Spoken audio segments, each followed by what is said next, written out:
Janasena MLA లోకం నాగమాధవ్పై money laundering ఆరోపణలు వచ్చాయి. 2024 ఎన్నికల సమయంలో తన సంస్థ మిరాకిల్ సాఫ్ట్వేర్ సిస్టమ్స్ ద్వారా అక్రమంగా నగదును మళ్లించారని ఆరోపణలు వచ్చాయి. సంస్థలో పనిచేసి మానేసిన ఆనంద్ అనే మాజీ ఉద్యోగి సాక్ష్యాధారాలతో సహా కేంద్ర ఎన్నికల సంఘానికి లోకం నాగమాధవ్పై ఫిర్యాదు చేశాడు. సుమారు 300 మంది ఉద్యోగుల ఖాతాలోకి 2024 జనవరి నుంచి ఏప్రిల్ వరకు ప్రతి నెల జీతంతో పాటు అదనంగా 1 లక్ష నుంచి 2 లక్షల వరకు జమ చేశారని, ఆ తర్వాత మొత్తాన్ని ఎమ్మెల్యే మనుషులు తిరిగి నగదు రూపంలో వెనక్కు తీసుకున్నారని చెప్పారు. ఆ డబ్బును ఎన్నికల ఖర్చులకు ఉపయోగించారని ఫిర్యాదు చేశారు.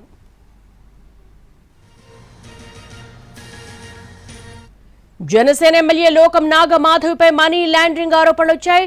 దీనికి సంబంధించి ప్రసన్న అడిగి మరిన్ని వివరాలు తెలుసుకుందాం. ప్రసన్న, అసలు ఏం జరిగింది?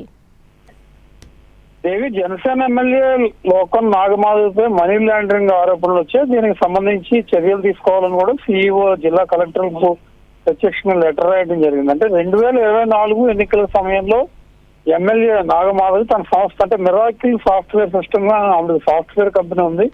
ఆ కంపెనీలో పనిచేసే కొంతమంది ఉద్యోగులకు డైరెక్ట్ గా 300 మంది ఉద్యోగుల ఖాతాల్లో నగదు జమ చేయటం, జనవరి నుంచి ఏప్రిల్ వరకు జీతంతో పాటు అదనంగా ఒక 2 లక్షల రూపాయలు, 1 లక్ష నుండి 2 లక్షల రూపాయల వరకు జమ చేసి ఆ మొత్తాన్ని లోకల్ గా అంటే స్థానికంగా కాన్స్టిట్యున్సీలో నెల్లిమర్ నియోజకవర్గంలో ఎలక్షన్ కోసం ఖర్చు పెట్టడం జరిగింది. దీనికి సంబంధించి ఆ సంస్థలో పనిచేసే ఒక ఉద్యోగి కేంద్ర ఎన్నికల సంఘానికి ఫిర్యాదు చేశారు. దీంతో కేంద్ర ఎన్నికల సంఘం రాష్ట్రానికి లెటర్ రాసింది. వెంటనే సీఈఓ స్పందించి దీనికి సంబంధించి కలెక్టర్ కు లెటర్ ఫిర్యాదు మీద వెంటనే తక్షణం సమగ్ర విచారణ జరిపించి ఒక డీటెయిల్ గా నివేదిక ఇవ్వాలని కూడా ఆదేశాలు జారీ చేయడం జరిగింది. అంటే యాక్చువల్ గా ప్రతి ఎన్నికల్లో కూడా ఎన్నికల ఖర్చు అనేది కొంత లిమిటేషన్ ఉంటుంది. దాన్ని దాటి ఆమె తమ సొంత సంస్థ నుంచి మిరాకిల్ సాఫ్ట్వేర్ సిస్టమ్స్ అనే సంస్థ నుంచి నగదు బదిలీ చేసుకోవడం, ఈ వ్యవహారాలు అన్నిటి మీద కూడా మనీ లాండరింగ్ ఆరోపణలు వచ్చాయి. కాబట్టి ఈ డీటెయిల్డ్ ఎంక్వైరీ తర్వాత ఎలాంటి చర్యలు తీసుకుంటారు, కలెక్టర్ ఇచ్చే నివేదిక ఆధారంగా సీఈఓ ఎలాంటి రికమెండేషన్స్ చేసే అవకాశం ఉంది, వీటన్నిటి మీద కూడా తాజా పరిస్థితి ఆధారపడి ఉంది.